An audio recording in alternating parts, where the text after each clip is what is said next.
Imagine if you were addicted to a game and played it for 10 years just to reach the final boss room. And now, upon arriving, you discover that it was a test. A test to determine if you are truly deserving of participating in that world. And now, you have become the barbarian you chose to complete this game. This is the story of our protagonist, a guy who has always been very weak and spent much of his time in the hospital. He has always been addicted to game, much like me. But he was getting frustrated because good games weren't being released as they used to. Finally, he stumbled upon a forum where a new game was being discussed. It was said that, unlike other games, this one forced the player to do 100% of all the work. Dungeon and Stone, an indie RPG with 2D graphics. Initially, the protagonist wasn't thrilled because the game was only available in English, but since it was free, he decided to give it a chance. When choosing a character, there were the classes human, dwarf, elf, barbarian, and furry. There was also a class with 3 question marks that the protagonist didn't know if it was an option to choose randomly or if it was a secret character. The protagonist ended up choosing anyone since he didn't expect to play this game much, and ended up picking the barbarian. Looking at the game, it seemed pretty crappy, but the protagonist got hooked to the point of not even realizing the hours passing.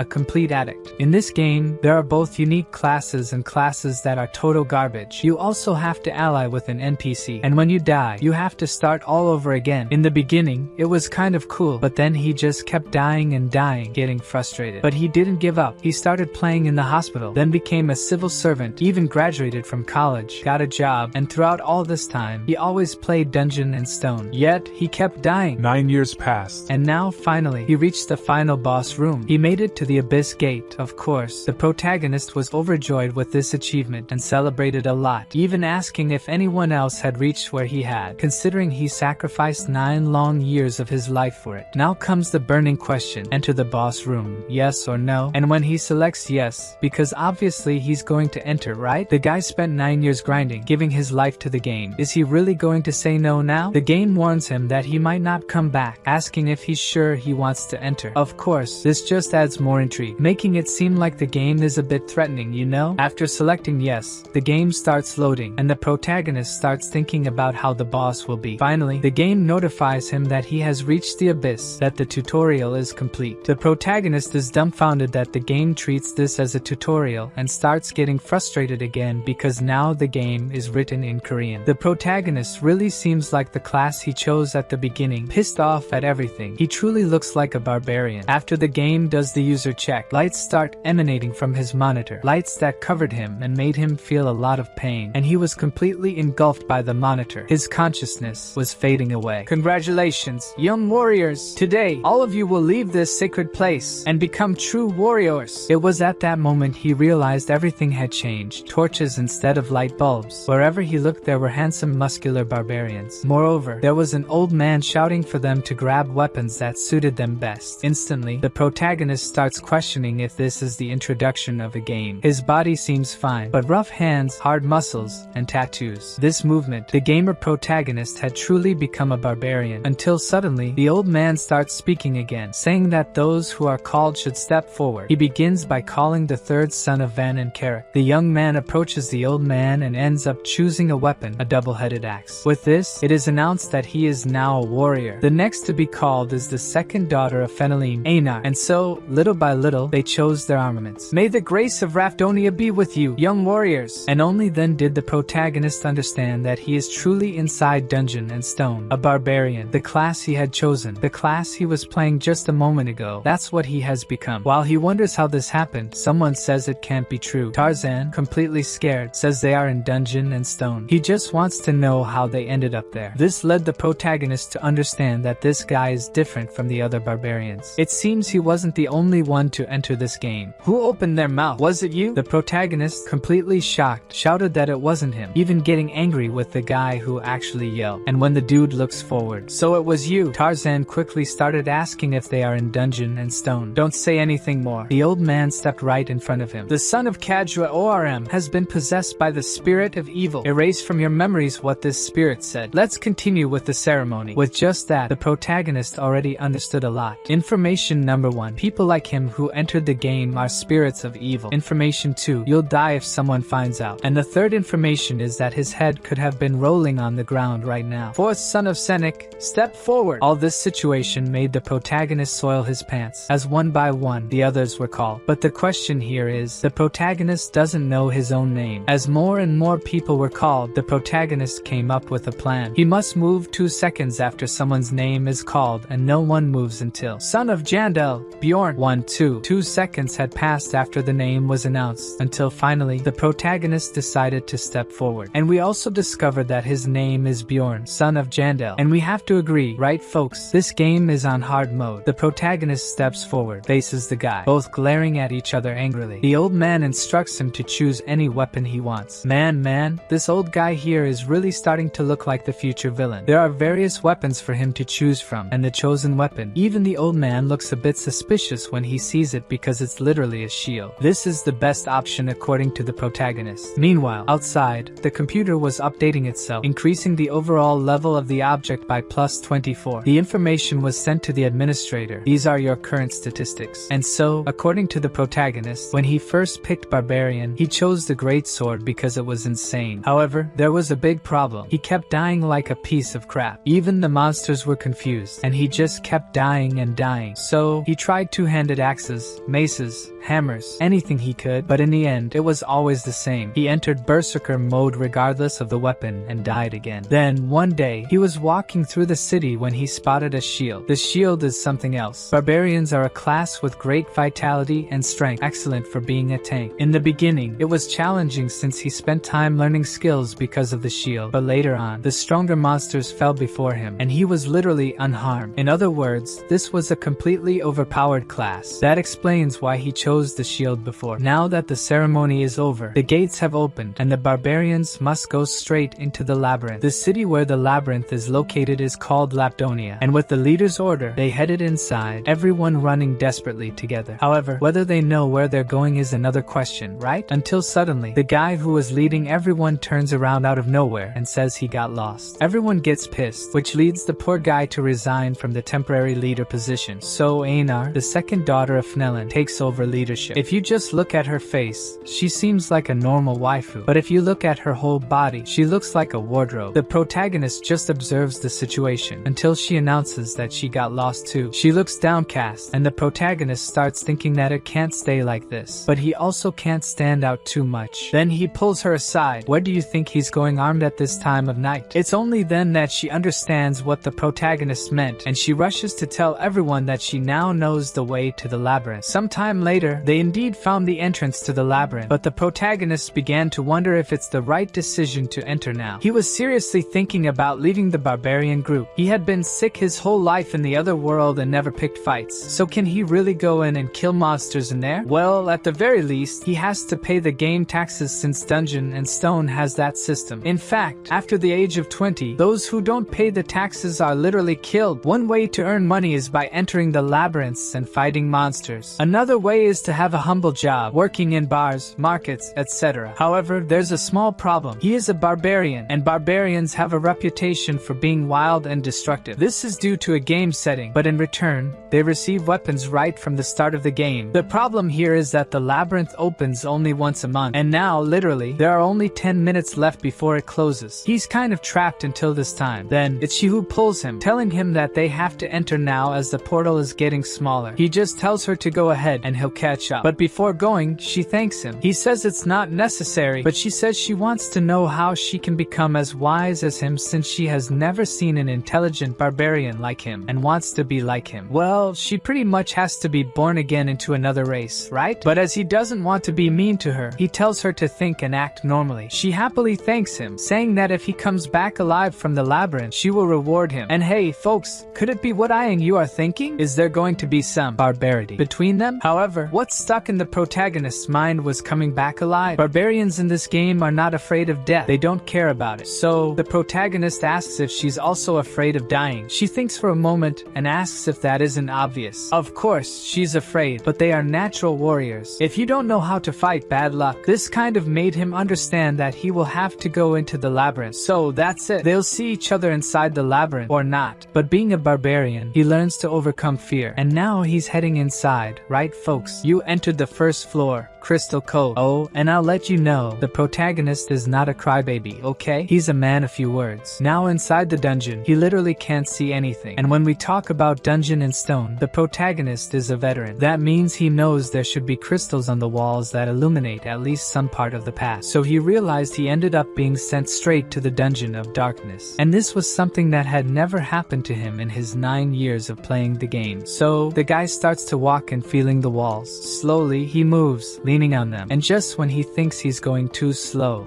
the guy fell into one of those bear traps. Man, that must hurt just a little bit. The guy almost bit himself in pain, but he had to stay silent since the enemy could be nearby. And guess what? The protagonist was not wrong, right? Look at the little devil lurking there. The worst part is that they are sneaky. They only come at you when you're weakened enough. The protagonist starts removing the trap, complaining that they should provide leather shoes, not sandals. But then he gets mad at himself for complaining, and at the same time starts shouting for them to come at him. That's what he wants. He stands up even though he can't feel his leg because of the trap's poison. He gets even more pissed, calling the goblin for a fight. In fact, he starts getting desperate, insulting the goblin. And the worst part is that at that moment, the protagonist heard the creature's footsteps. What led him to understand that insulting the creature really works. So, he decides to pretend he's fleeing. He walks, the creature walks, he stops, and the creature stops too. Seeing this, the protagonist decides to change plans. He falls, and falls literally with everything, just to trick the goblin. The creature stays there from a distance, just watching. Did he really die? I was thinking, what is the creature going to do, you know? And the rascal starts throwing stones at the protagonist's head to see if he's alive. And obviously, this already gets our barbarian completely nervous. And I think this goblin throwing stones is smarter than the other barbarians lost trying to find the labyrinth, until the goblin gets closer, and the protagonist makes a big mistake. He misses the blow, and even worse, he sees the goblin laughing, mocking him. Then, his blood boils, and his body even starts moving on its own. He hits the goblin. That must have completely blown the poor goblin away. And folks, this is the true strength of a barbarian. He is completely insane. The goblin had been lifeless for a while, but with bloodshot eyes, he continued pounding the goblin. By defeating this goblin, he gained +1 XP, and slowly the little creature's corpse began to disappear, just like in the game, leaving behind only a small crystal. This is used as currency here in Dungeon and Stone. It's a 9th grade magical gem, and its price is exactly that of a piece of bread. Now it's clearer than ever. This is truly a world with dungeons and monsters, a world with familiar landscapes and different game races, all things he knows very well. This is the game he played for 9 years, but if this is his new reality, he will only know if he dies. And with this trail of blood, it doesn't seem too far from happening. And I have to admit that chapter 4 of this work was just that. The guy crawling around, losing ketchup everywhere. He must have dragged himself for about 10 miles. I know there was a moment when he even saw a light at the end of the cave and started going crazy alone, probably because of the ketchup loss, right folks? And when he was almost giving up, he spotted a group which actually spotted him back. At this point, the protagonist was almost dying from hemorrhage, and as he's left with less than 2% of life, he gained 1 permanent sanity point. So, the protagonist is there trying to speak but can't because he's all broken, and the guy wants to know if he's a beginner. But it doesn't make sense for a beginner to have arrived before them there. The protagonist starts getting pissed, even wanting to punch those who are helping him. But the guy remains calm, even giving a little smile. But in reality, he turns around and asks if Urshan can heal the barbarian. The protagonist thinks, do they have a priestess in the team? Now I'm saved, right? But the darn Urshan simply refuses out of the blue. The guy who seems to be the leader of the group says he was already expecting that. But then he asks another member for a potion since he has many. The guy just asks if he doesn't have any more divine power, but he says they can sell the use of that power outside and give a potion to the barbarian. barbarian. And here is the potion. The guy just warns that since it's not divine power, it's going to hurt a bit, and the protagonist just wants that potion before he dies. So, the guy pours the potion on his rotten foot, and due to the healing effect, the body begins to regenerate quickly, but along with that came the pain. The protagonist starts screaming in pain, but not long after, the man's foot was as good as new. He even managed to stand up already. But obviously, all of this didn't come for free. The guy now wants information on how a beginner ended up here alone. Did he happen to find a secret passage or something? But according to the protagonist, he has no idea. He simply appeared in this dungeon. The paladin says he has read about it in some book, but it only happens once every 100 years. Then the protagonist realizes that he's kind of unlucky, right? And after gathering all the information, the guy says he doesn't need to pay for the potions, as time in this labyrinth is money. Of course, the protagonist finds it strange that they are investing so much time in him, and it's certainly good to have survived. The guys then proceed in the direction the protagonist came from. You can tell by the trail of blood, right? Until the potion guy says the barbarian is lucky, but the blonde guy says that he went through all of that at the beginning of the game and is lucky. The woman says that the red-haired guy didn't want to use the potion, so it was the little blonde leader who saved the protagonist, and he doesn't deny it, but he says that the priestess thought the same. Just with that, the atmosphere got tense, and after a while of exchanging not-so-kind words, they began to question how far the barbarian's bloodstains go. The archer starts wondering if it was really luck for the barbarian, but then they continue on their way until they finally stop, because what they've just found is the portal to the second floor of the labyrinth. This already cheered up their group, and when they were about to enter the portal, the woman tells them to wait a bit, and she points, asking if that there isn't the barbarian's sandal. The old man, completely excited, uses a light magic and casts it along the path they were coming from. You can see that the blood trail continues in that direction, guys. Everyone was in shock. The old man only asks the guide how far they've walked since they found the fallen barbarian, and the blonde guy says it was fucking 10 miles away. Only then did they understand that if the guy crawled alone for so long, he has the body of a monster. The redhead started trembling just thinking about it. If it were him in that place, could he endure all that? In fact, he remembers seeing that the barbarian was extending his right hand, and after that, he showed a magic gem. So, even while crawling for so long without knowing if he would survive, he never let go of his bargaining tool because he wanted to live. He had nothing else. The redhead immediately takes back what he said about the barbarian and even asks, what was that guy's name again? Everyone might think that barbarians are just dumb, crazy people who only think about killing. But that guy there is quite different. Back to the protagonist, you killed a goblin. He was tearing the creatures apart, using only the shield and his fist. He learned the goblin's patterns, spreading traps along the way, and even if they came from behind, the protagonist would turn around and defeat the goblins with the club. There was only one problem in all of this. He was hungry. The tribe leader had even given him a bag with food, but it was torn. In short, dragging himself around like that wasn't a good idea, as he lost 5 out of the 7 loaves of bread he had. He starts thinking that he'll have to ration what's left, and the boy is kind of rough in size, right? He eats all the bread and says it's very tasty, but now he's thirsty. Where is he going to find water in this dungeon? This damn game didn't need to drink water before, but now that it's real life, the game is even harder, right? So, he gets up and pissed off, starts searching. After a while, he realizes that if the leader didn't give him water, there must be a way to get it. Then he hears, right in front of him, the sound of water, and there's a dude drinking water in the corner. He gets a bit closer, but the guy stands up and takes off. Then he stops to count his crystals, and he's in the 40s. For someone who was dying like crap out there, now he's doing a bit better, right? But a new problem has arisen, and it's fatigue, sleep, and currently, there are 2 ways to sleep in a dungeon. The first is just to sleep and leave fate in God's hands. The second is a bit more effective. Hey guys, let's be companions. Yes, the protagonist didn't expect everyone to refuse, which pisses him off again, although anything makes this guy angry, until suddenly someone calls him, and it's a guy all smiling named Hans, asking if he's really looking for a nighttime companion. But then he explains that it's to watch over each other while sleeping. I accept working with you. I am Bjorn, son of Jandel. So, the guy all romantically shakes his hand while saying it would be better if there were 3, and all blushing, he asks if it's really just the 2 of them. The protagonist already wants to rip his head off, man, but he holds back since he needs this nighttime companion. After they play rock, paper, scissors and Hans wins, he's the one who will sleep first. The protagonist, as always, gets pissed off, but this time it's because he's unlucky. Take this, it's called a watch. When the pointers here wake me up. Do you understand, or do you want me to explain it again? Want a drawing? You really think I'm dumb, huh? Yes, it's normal for people to have that impression of barbarians. And yes, the guy really slept like a rock. The protagonist is their thinking whether he should ask to borrow the guy's sleeping bag. He also hopes no goblins show up. With that, time passed, and finally, he woke up Hans. He thanks him for the good work and says it's now his turn to sleep for 2 hours. But obviously, the protagonist won't be able to. How can he trust this guy he's never seen before? So, the protagonist starts snoring because he's very tired. Is the guy going to betray him? He even turns his back to pretend to be clueless, giving an opening for the guy and just waits for the crazy guy to come at him. But the guy didn't do anything, and it was his turn to stand guard again. The protagonist didn't sleep at all. He starts to lose sanity, wondering why the guy didn't do anything. Then, he begins to regret not sleeping and says he needs to gain trust in the guy until he slowly starts to sleep. Man, he wakes up with a loud shout from the guy, and they just stare at each other. I didn't sleep a wink, you know? Then why don't you clean your mouth before talking?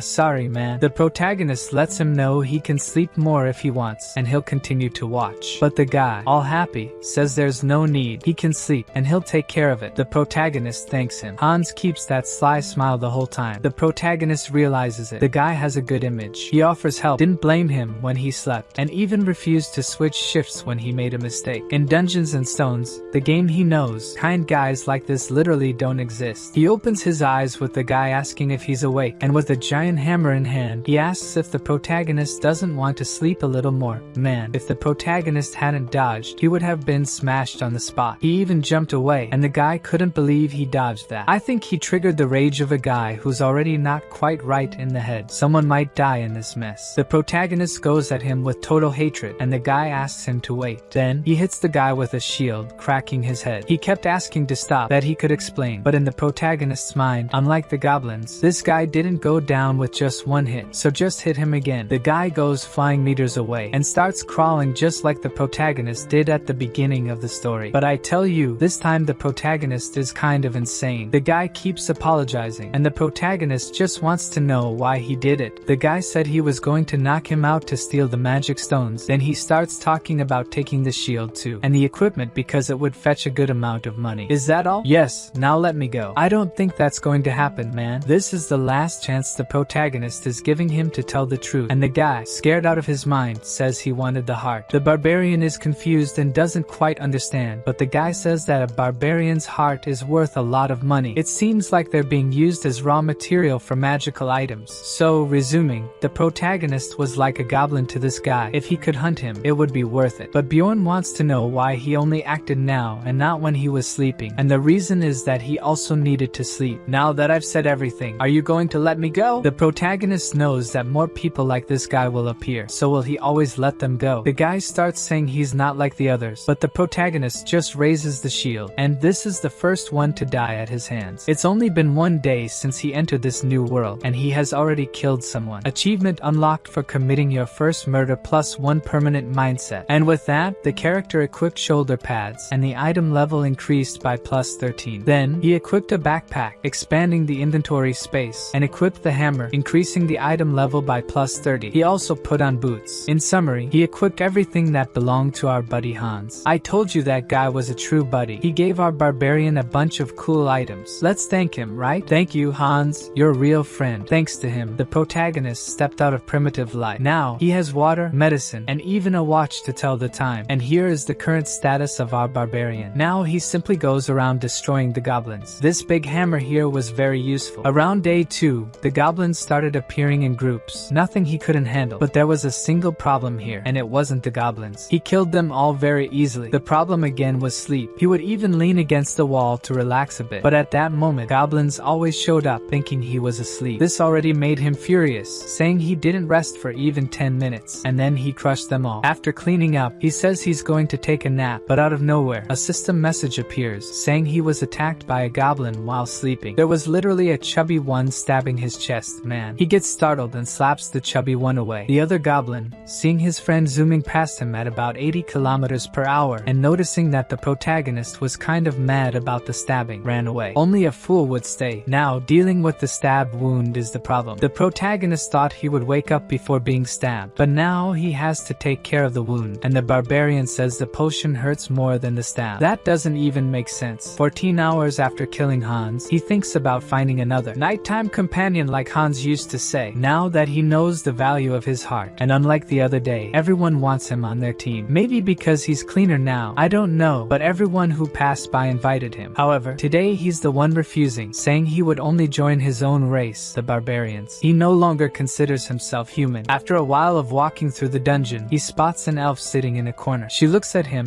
and gets scared, of course. According to the system, the protagonist has found an injured elf. The first thing he does is ask if she's hurt, which makes her even more alert. After taking a closer look, he realizes she has an arrow in her abdomen, and it wasn't done by goblins. Automatically, he asks if she was injured by humans while approaching. The girl just kneels and starts begging for forgiveness. The barbarian becomes completely confused by this, and she asks that just this once, he spares her. She has to take care of her little brother at home. Now, the protagonist starts getting totally confused because it's not normal for elves to be like this. Normally, they were cold in the game. All of this leads him to try to resolve this misunderstanding with a little smile. "Don't worry, my dear elf, I have no intention of killing you." The elf was shocked. She keeps saying she knows he's a barbarian, but does he really have to do this? Could he just let her go this time? Now, the protagonist starts getting angry and questions why she's so scared. Then, he just tosses her some items to heal and says they'll talk later. And these items are the healing leaves, the ones the barbarian took from the old companion. "Why are you giving me this? Do you need a reason for me to help you? I will protect you, so take care of your wounds." And of course, he has a reason to help her, as he needs a nighttime companion. And I have to say something, this wound here is big, right? Man, I think I've never seen a wound this big. But her situation is not good at all. Besides not having slept and being very wounded, she has a good appearance. It's much worse for her to find a nighttime companion than for him. "I am the barbarian, son of someone, and I am elven." Now, the protagonist wants to know why she's so afraid of him, and she says it's because she's an elf and he's a barbarian. But what does that have to do with anything? She says they are mortal enemies, and this is different from the game since it didn't say anything about that. Quickly, she regrets it, saying that, in fact, this war ended 10 years ago, and she has nothing against barbarians. In short, she just doesn't want to fight with him. He understands that he actually doesn't know everything about this world, and hearing that he doesn't want trouble either, she becomes very happy. But what he actually wants from her is for her to be his nighttime companion. He is very tired, and she must be too, so why don't they cooperate? She thinks about it, and remembers that barbarians value their honor above all. So she asks him to swear on his warrior's honor that he won't do anything to her, and as always, this starts to make him angry. But she says she will swear too, so he accepts. But he has to make something clear first. He's not a lord, he's just Bjorn. Of course, she has no idea that this giant barbarian named Bjorn is only 20 years old. "I, Bjorn, son of my father, whose name I already forgot, I swear on my warrior's honor, Erwin Fornaxai of Tertia, I swear by the name of my clan." And so, the oath of non-aggression towards each other for at least this night is finally made. He says he will sleep first, that she might feel safer that way. She says it's not exactly like that anymore, but it's okay. This time, he's the one who gives her the watch, just asking her to be careful because it's expensive. He lies down, thinking he'll pretend to snore and sleep for about 10 minutes just to make sure. But suddenly, he wakes up all startled, drooling. As always, he asks how much time has passed since he slept, and she says 2 hours. He claims it was because of the sleeping bag and the blanket that their friend Hans left. Now, he feels obliged to lend it to her as well, and she's very happy about it, eventually falling asleep. And heavy, she must have been as tired as our barbarian. For him, it feels like weeks have passed in this game, but it's only been 3 days since he arrived. This makes him wonder what happened to his body in the real world. Well, from what we remember, it was sucked into the monitor, but the protagonist has no idea. When he checks the watch, there were only 10 minutes left to wake up the sleeping beauty, and only then does he start to worry. What should he do with her? Join her and share all the loot obtained? From the third day, the game starts sending groups of goblins instead of single goblins. He says that he can easily handle up to 4 goblins, but the question here is, safety to sleep or more magic stones? The problem continues to be sleep. Then, out of nowhere, he spots 2 humans coming in his direction. They are already whispering if that isn't the elf they were looking for, and the other says yes, it is her. The blonde comes up to him and asks about his relationship with the elf. He's a bit grumpy but still friendly, saying they are nighttime companions. However, when the blonde asks when he goes away and leave her alone, he gets completely furious and says he won't even answer. This makes the guys tremble, but he says he understands and tells them to leave. Did he understand that he was going to be sliced? The barbarian understands that she is being sought, and now it's time to wake her up. But she's all sly, asks him to wait 5 more minutes while pulling the blanket. You know who got nervous? He calls her again, and she just complains. This makes him understand that she was pretending to be asleep. Earlier, the blanket was loose, and now she she's holding it. Suddenly, she feels a pull. The protagonist just pulled her and sat her down like a child. This guy is truly a barbarian. He wants to know right away why she was pretending to be asleep, and she, all sad, says that if she got up, he would abandon her and leave. In the protagonist's mind, this is strange. It's strange that she's worried about this. So, he thinks that when she opens her eyes, their deal will be over. However, before that, he asks what she has to do with those two, and she asserts that absolutely nothing. It doesn't make sense for them to recognize her like that, and she assumes they are from the same clan as the man who tried to hurt her. At least the symbol on their clothes was from the clan called Crystal Union. Right away, he understands that it's dangerous to get involved with her since an entire clan is pursuing her. But looking at her, and knowing that she is only 20 years old, just like him, he tells her to follow him so they can talk while they walk. Go for it, protagonist. I want the beautiful elf on the team. She asks if he will help her, but he says he wants to hear the whole story first, which excites the elf. Now he listens to her story. She encountered the man on the first day inside the labyrinth, and they became nighttime companions. However, she felt something strange and ended up opening her eyes. What she saw was the man coming at her with his hand in a strange place, telling her she should sleep a little more. She only found out later that this guy is the manager of a clan that does business on the first floor. Well, for me, I already need to start making my list of people the protagonist has to kill in this story, and for now, I have only 2 people. At the top of the list is this scumbag who attacked the elf. In second place is that miserable cleric who didn't heal the protagonist. For now, let's leave our list like this. Back to the elf. She says she managed to escape that day, but his clan keeps pursuing her. That's how she ended up with an arrow in her abdomen. Now the protagonist wants to know how they can track her, and it seems they use message stones to continue chasing her. Message stones are a mystical device that allows communication when synchronized before use, with a range of about 300 meters. It's like a walkie-talkie, and he realizes that if he leaves her alone, she will be captured. But it doesn't seem like she did anything wrong, so why so much insistence from them? Is it just to shut her up? She says it's not like that, and all blushing, she says that when she was running away for the first time, she threw her knife, and it happened that it seems she hit in a terrible place. In a terrible place, if you mean. There, you know? I heard it got really ugly. He couldn't even put it back with potions. Yeah, that's more than enough reason for them to pursue you. She apologizes shyly for that, but it was simply karma for the guy, right? Suddenly, she feels a strange sensation and tells Bjorn not to look back. They are being followed. There's a group behind them at a distance of 150 meters. The protagonist is impressed with her precision, and this must be the passive ability of the elves. The protagonist says they will pick up the pace and asks if everything is okay for her. She says yes, but he knows that her wound has reopened. However, she didn't complain. This strong little elf, I didn't like it. I loved it. But even though they are accelerating, the distance between them has not decreased, so the protagonist starts thinking of a plan. She notices that he is very pensive, asking if everything is okay, but he only asks what she is good at. Proudly, she says she is good at washing clothes and cleaning the house, which cools down the barbarian strategy atmosphere. I'm talking about combat, crazy girl. She says she's good with bows, with spiritual fire magic, and the protagonist realizes that this is the rarest element. But he wants to know if she has ever killed someone before. She says no, but claims that if needed, she can. The protagonist says he understands and asks if she wouldn't like to become his companion until they leave the labyrinth. But then I'll get the rewards. And me? Me? What about me? I get nothing? Okay, then I'll take 9, and you take 1. I won't accept complaints. Surprisingly, she agrees to the deal, now being only 100 meters away from the enemy. The protagonist decides to change the plan. They will take a detour and asks Erwin to summon the fire spirit, which she does, of course. The protagonist didn't expect to return to this place. The elf warns that the enemies are closer, and Bjorn asks her to cancel her summoning. Suddenly, they become visible. The protagonist knew that these guys have good tracking techniques to enter the darkness, so he calls our favorite elf and tells her to shoot to take down the enemies. She pulls her bow in this beautiful archer pose and with a cold look, shoots her arrow towards the opponent, hitting him right on the head. She thinks she just got her first kill, and the protagonist praises her, saying that if she had hesitated, they could be in danger now. Now, approaching the body. Serdin, can you hear me? Serdin, respond. Damn, we lost contact with Serdin. He was chasing that girl and the barbarian. Everyone listening to this transmission now, gather in the Goblin District. The guy who came after Bjorn and the elf was named Serdin. After checking Serdin's items, the protagonist saw that he had 2 daggers, a bag full of magic crystals, and a potion on his belt. As for the clothes Saren was wearing, now it's the elf who's wearing them. The protagonist says she looks much better now. She teaches him how to use the communication item in the shape of a stone, pressing the button on its side. Repeat, repeat. Saren is no longer responding. He was chasing that elf and was defeated. They are in the Goblin District. She is with a barbarian who has a big hammer, and the reward is 10,000 gold coins. The elf girl was already in shock, but he tells her not to worry and to summon her spirit because they are going to travel through the darkness now. They head directly to the 2nd floor of this dungeon. After some time, she calls him sir and asks if they are really going to the 2nd floor. He says yes, and she questions if he is aware that it is much more difficult than the 1st floor. He assures her that he is aware and that there won't be any problems since they are a good combination, which makes her a bit embarrassed. The truth is, a tank and a ranged damage dealer have always been a good combination. However, she was still hesitant to go until the radio starts playing again, with the voice saying that if they catch the elf, they will allow him to keep her instead of the 10,000 gold. Hearing this, she quickly agrees and says she will go to the 2nd floor with the big guy. Of course, the protagonist didn't want her to hear that, but he spared himself from convincing her to go. According to him, he always liked helping the needy, especially if he could mess with scum on the way. There would be no greater joy than helping while completely destroying the trash. In other words, there's no reason not to help. As they walked, she asked if he knew the way, and he said not exactly, but if they go north, they'll get there. Of course, he knows this because he played the game a lot, right? Then suddenly, she warns him to wait because there's a goblin trap ahead and she will take care of it. Obviously, the goblins took the opportunity to attack from behind. She dodges the first one and shoots with her bow, hitting one of the goblins right in the head. The other came charging, but she was already behind him at full speed and he went down too. This woman is impressive, folks. All cheerful, she asks how she did for the big guy and he praises her very well, saying she is even better than he expected. Then she gives him the magic crystals, saying that as promised, he gets 9 and she gets 1, right? All cheerful, she happily mentions that if they keep progressing like this, she'll also be able to earn some and give a present to her younger brother. The protagonist, somewhat puzzled, agrees and tells her to work hard. Suddenly, the radio starts speaking again, announcing that they've increased the reward to 20,000 gold coins, dead or alive. However, as always, the protagonist reassures her, saying they won't be pursued in the darkness. Yet another issue arises. Ghouls this time, not exactly that, but more like undead. She asks if she should fight them, but he says they'll fight together this time. In Dungeon and Stone, you get more rewards the first time you defeat a monster of the same species. In other words, the more species of monsters you kill, the more you level up. This is a real opportunity for them. The protagonist goes ahead and smashes them, and those coming from behind are easily taken down by arrows. With a trustworthy companion on the team, this becomes child's play, and they defeat the ghouls, continuing north until they eventually reach the 3rd day. On the way, they spot something, find blood, and according to her, it's not from goblins. Whose blood could it be, folks? Who almost lost a foot here and even left a sandal behind? Here is where our barbarian appeared in the first place he stepped into the labyrinth, and just behind that place was the portal to the 2nd floor. Remembering that he almost died because of it, he gets angry, slamming his hammer on the ground and cursing a lot. Owen gets scared and starts apologizing, thinking it's because of something she did. He's upset, as usual, due to the bad luck he has. If he had just appeared and gone to the other side, he would already be on the 2nd floor. Meanwhile, the elf girl is crying, thinking it's her fault. He tells her not to worry, as it's not her fault, and only then does she understand the situation, expressing sympathy for what he must have been through. The surprise for him is that she really understood what happened here. However, she says she's sure they went to heaven, his friends, meaning she didn't understand anything. But okay, life goes on. So finally, the time has come to enter the portal to the 2nd floor. You have arrived at the 2nd floor, the Goblin Forest. They fall from the sky and crash onto the ground, and now they are in the northern area of the Goblin Forest. It seems there's no living being within a 50-meter radius, and it's well lit thanks to the stars. Erwin questions why she has never heard of a forest on the 2nd floor, and the protagonist explains that there are 4 portals on the 1st floor. One leads to the Goblin Forest in the north, another to the Beast's Lair in the east, another to the Land of the Dead in the west, and finally, the southern portal leads to the dark Rocky Mountain. Of all the places, this one they landed in was the least bad. The protagonist asks if she knows how to get back to the city afterward, how to exit the dungeon. She says that after a certain amount of time, everyone will be automatically pulled out of the dungeon directly to the city. To be precise, on the 1st floor, it's after 168 hours, and on the 2nd floor, it's 240 hours. After that time, they will be pulled to the city. The protagonist decides that when it's close to the 168 hours on the first floor, they will go back there and teleport, so that the clan chasing her won't see them anymore. For now, let's explore the region near the portal. The elf girl goes ahead, leading the way and pointing out traps. The protagonist says he doesn't see anything there except leaves and stones, but then she throws a stone, and there it is. The elf asks if it was good, and the barbarian just says she did her job. After a while of scouting, they realize that even with many traps, there are no goblins nearby. They continue their exploration. The issue with the second floor is that goblins here tend to move in groups of 12, and there are also mutant goblins that are warriors and archers. So, the protagonist plans to clear the traps and expand the exploration area, always staying close to the portal, since they can run into it if something happens. Slowly, they keep doing this until she senses a presence again, this time a group of goblins. It seems there are more than 10, and they are at least 50 meters away. The protagonist asks how close they can get without being seen, and she, without the big hammer, can get up to about 30 meters alone. And it makes sense, right? Imagine Bjorn trying to hide in the middle of the bushes, you know? The man looks like a truck, whereas the elf girl can walk quietly without making noise. Finally, she spots the group of goblins and signals to the protagonist that she has seen them. After loading an arrow, she shoots with all her might. This time, the protagonist couldn't even see if she hit or not, so he rushes past her, telling her to stay behind him. He gets right in front of the green ones and starts to think that he's not getting intimidated even with this number of enemies. On the contrary, folks, he feels like his body wants to act on its own. The warrior's heart he possesses is going crazy for the battle. Then he delivers a big hammer hit to a goblin, and the creature almost took off like it was heading to Mars, reaching Elon Musk before the protagonist knew it. All I know is that the protagonist is going crazy, shielding, hammering, but suddenly he feels the danger. A goblin almost sliced his face. If he had taken just one more second, he would be without a head. Of course, the goblins don't give Bjorn time to breathe. If he were alone, he would certainly come out at least injured from here, but that's if he were alone. Our favorite elf is only in long-distance support, thanks to which the protagonist is free to play on the battlefield. You defeated Goblin Warrior +1 experience. Our protagonist earned 11 magic crystals after defeating the first group of goblins. Considering that it took him the whole day on the first floor to earn 44 of them, this was really good. The protagonist ends up giving her 2 crystals instead of 1, since he will keep the Goblin Warrior's crystal, which is worth more. They continued exploring, and as they started exploring in a radius larger than 3 kilometers, groups of goblins began to appear every 5 minutes, including now having archers with stealth abilities. Now things are going to get crazy, folks. The goblins started coming at them with everything, and of course, they were all hammered. The protagonist was hitting everyone, but he was already in the sights of the goblin archer. Did the protagonist let his guard down? The arrow was almost hitting him, but he dodged it at the last moment. Of course, he was attentive to it, and now he even knows the location of the archer. You defeated a goblin archer +1 experience. After approximately 15 hours of wandering around, they decide to take a break. The protagonist says she can sleep first this time. Of course, she already asked to borrow the sleeping bag and blanket, so after putting away their weapons, she falls asleep, probably feeling safer with the protagonist now. For having hunted for more than 15 hours, they have earned many rewards so far. They also encountered other groups as they expanded the exploration area, groups always with more than 3 people, and some even with species from another world. Of course, they just pass by each other, but the protagonist doesn't really like seeing other people. The explorers are scarier than the dungeon monsters themselves, especially now that he has a reason to be concerned. Now, on the 4th day inside the dungeon, they were battling again, resting on the 5th day, and on the 6th day, they encountered other people. Finally, the 7th day arrived, the day to leave this labyrinth, as there were 2 hours and 47 minutes left until the first floor closed. The protagonist's order is to start heading back to the portal so they won't be late. The elf warns that there are new traps on the way, probably because the goblins are respawning. She also mentions another goblin group 70 meters away. The protagonist immediately decides they will fight again, and there were 8 normal goblins, 2 archers, and 2 warriors, totaling 12 goblins. The protagonist is like a bulldozer running over the goblins. He kills the goblin warriors while telling Erwin to go after the archers. It seems he's hitting harder than before, according to him, due to the countless battles they've had so far. This also applies to Erwin. Now she knows when and where to shoot, as if she's accustomed to the scenario. She had mentioned 2 archers, but no arrows came her way so far. Of course, he compliments her, but he also wants to know if she took care of the 2 archers or not, so he doesn't have to worry about the arrows. She doesn't say anything because she wasn't sure if she killed the second one, and this is good because doubtful information can be even more dangerous. This leads him to feel proud of her. Suddenly, she notices something different about that goblin archer, and what they are seeing is nothing less than a goblin archer essence. The protagonist knows that this is extremely rare, as he researched about it before. He saw in forums that essences are part of the skill system in this game. Essences provide both a passive and an active skill with variable attributes. However, there is a limit to how many you can absorb, so you have to choose the right ones for a good future in the game. The drop rate for this is close to 0%. This already upsets the protagonist because he would never be so lucky to drop something like this for him. The elf asks if a person turns into a goblin after absorbing the essence, but he says no, they just gain some of the goblin's abilities. He gives the example of the guy who followed them on the first floor. He had consumed the essence of a wolf monster and could track them by scent. The protagonist lets the elf keep the essence because he already knows which essence he wants, so he can't just pick any, as it will cause trouble later. The protagonist says it's okay, but she has to promise something to him to keep it. This was something he was going to say on the first floor. Before he finishes speaking, a group of people arrives,